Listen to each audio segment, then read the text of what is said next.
신앙생활 할 때 또 때로는 우리가 이렇게 새벽에 나와 기도할 때 우리가 이렇게 기도하는 것은 다른 뜻을 구별하고 다른 뜻을 알고자 하는 것이 아니라 우리는 이 기도를 통하여 하나님이 우리를 지켜주시고 또 하나님이 우리를 인도하여 주신다는 것을 고백하고 또 그에 따라 기도하는 것인 줄 믿습니다.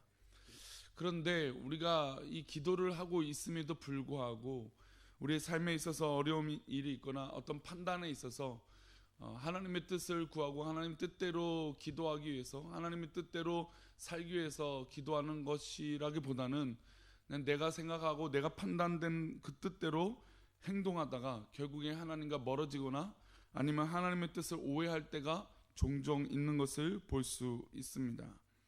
그러나 우리 삶 가운데 분명히 우리 하나님께서 우리를 보고 계시고 또 우리 이스라엘 백성들 뿐만 아니라 우리의 기도를 지금 듣고 계시는 줄 믿습니다.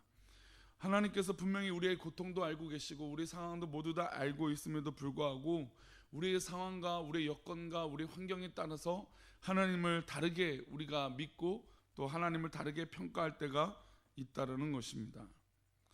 오늘 본문의 이스라엘 백성들은 하나님이 자신을 떠나 있고 보고 있지도 않고 듣고 있지 않는다고 생각을 했습니다.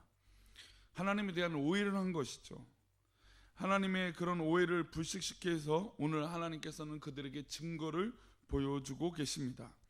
오늘 새벽에 이 기도를 통해 우리 사랑하는 성도들의 기도를 통해 하나님을 더욱더 확신하며 하나님과 대화하고 또 하나님의 인도하심을 누리시는 그런 은혜의 시간, 이 새벽의 기도의 시간 되시기를 축복합니다.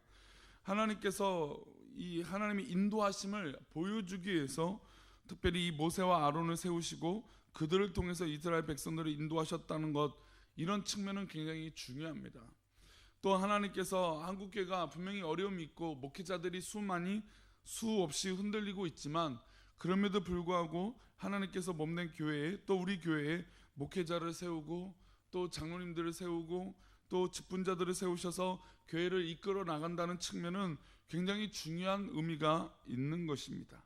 아무리 교회가 무너졌다고 하더라도 하나님께서 세우신 이 귀한 뜻들이 문제가 있거나 또 하나님의 뜻이 잘못됐다라고 믿어서는 안 된다는 것이죠. 그런데 오늘 본문의 이스라엘 사람들은 모세와 아론을 통해서 하나님의 통치를 깨닫지 못하고 하나님의 인도하심을 믿지 못하고 오히려 이 모세와 아론을 원망하고 반역하는 것을 볼 수 있습니다. 우리가 어제 말씀 봤지만 이 하나님 앞에 이 고라 일당이 이 모세와 아론을 대적하면서 그래서 동조하는 250명의 모습들을 보여줬습니다. 그런데 하나님께서 땅이 갈라지게 하셔서 그들을 다 집어 삼켜 버리시는 엄청난 심판을 이스라엘 민족들, 특별히 이 반역하는 사람들에게 하고 있는 것을 볼 수 있습니다. 하나님은 그 이후에 다시 보여주기로 작정하셨죠. 어떤 일을 작정하셨냐면 이 모세와 아론을 하나님께서 인도하고 계신다, 하나님의 뜻이 분명히 이 교회 가운데 이스라엘 민족 가운데 있다는 것을 보여주셨습니다.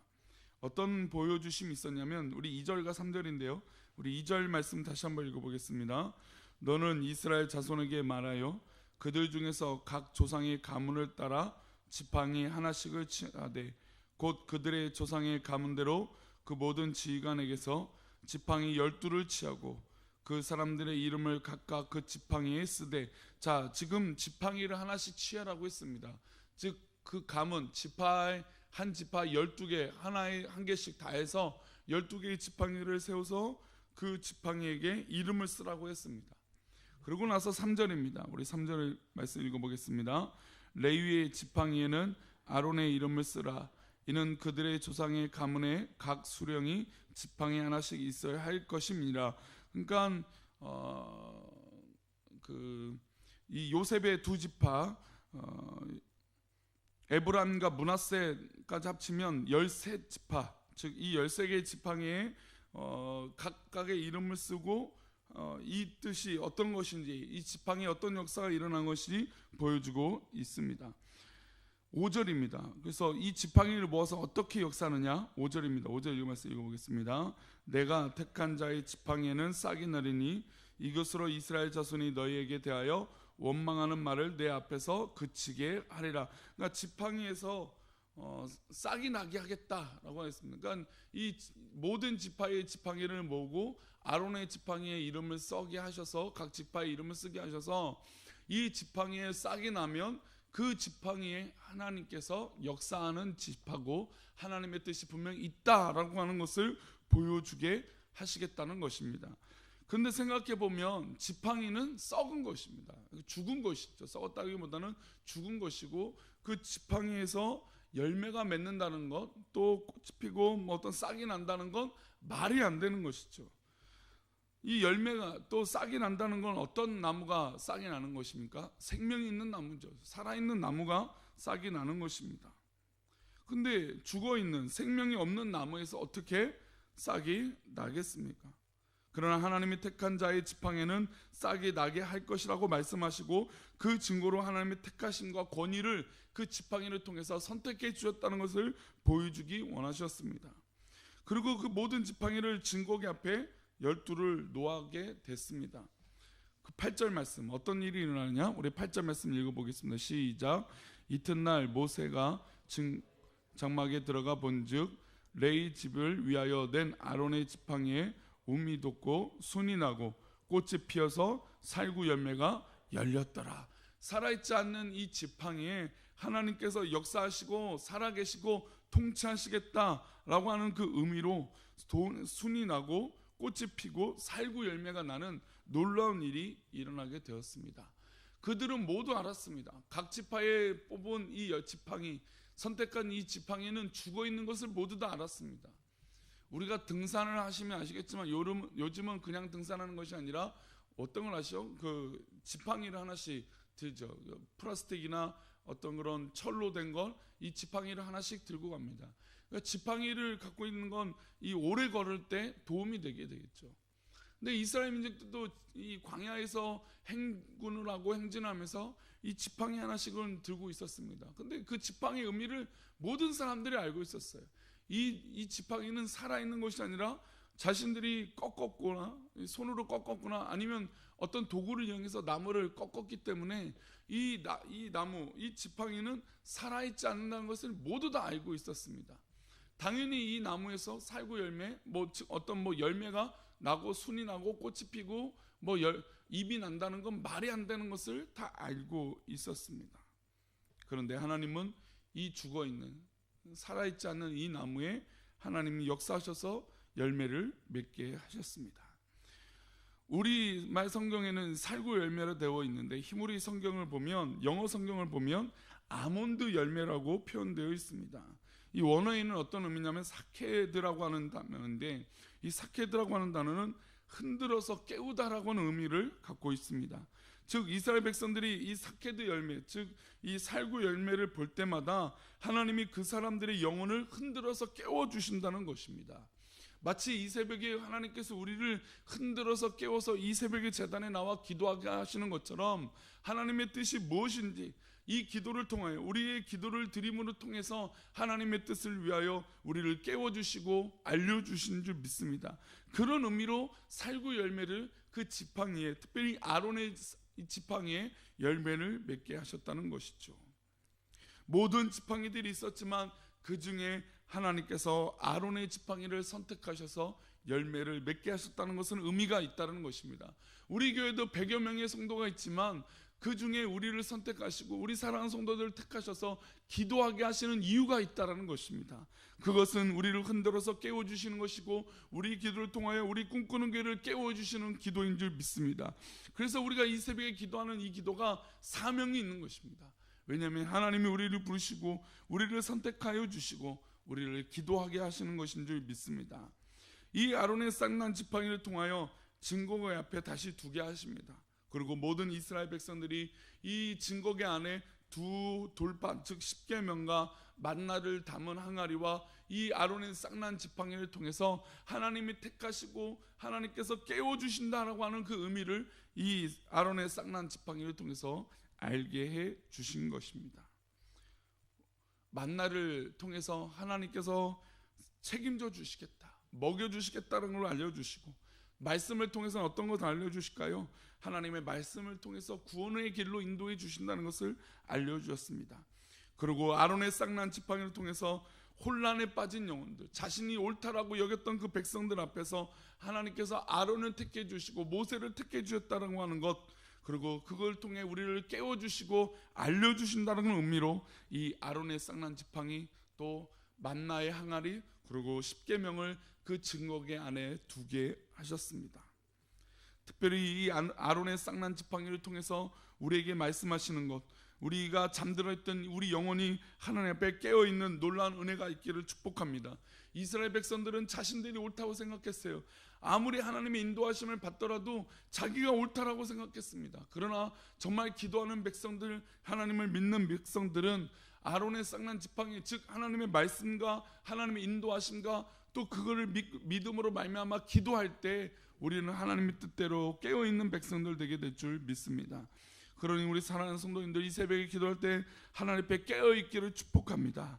하나님의 뜻 앞에 깨어있다면 다른 것을 선택하고 다른 것을 판단하는 것이 아니라, 하나님 나의 뜻을 판단하는 것이 아니라 하나님의 뜻을 구별하고 하나님의 뜻을 선택하는 놀라운 은혜가 있는 줄 믿습니다. 또한 우리 말씀들을 보면 우리 어른들, 특별히 우리 부모님들, 믿음의 조상들이 가지고 있던 것이 다른 것이 아니라 하나님의 말씀이고 이 성경인 줄 믿습니다. 우리 어머님과 즐겨 읽었던 성경책, 또 우리 아버지께서 늘 보시던 성경 말씀을 통해서 내가 지금은 이렇게 하나님의 말씀을 읽지 않고 묵상하지 않아도 되는지 우리는 하나님 말씀을 통하여 깨어 있어야 될 줄 믿습니다.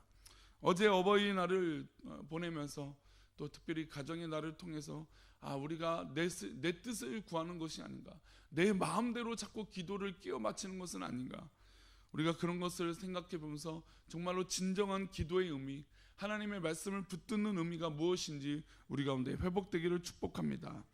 오늘 맥체인 성경 읽기표 야고보서 1장의 말씀 보겠습니다. 야고보서 1장 2절의 말씀.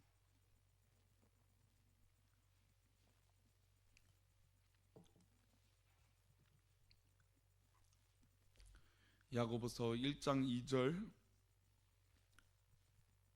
말씀입니다.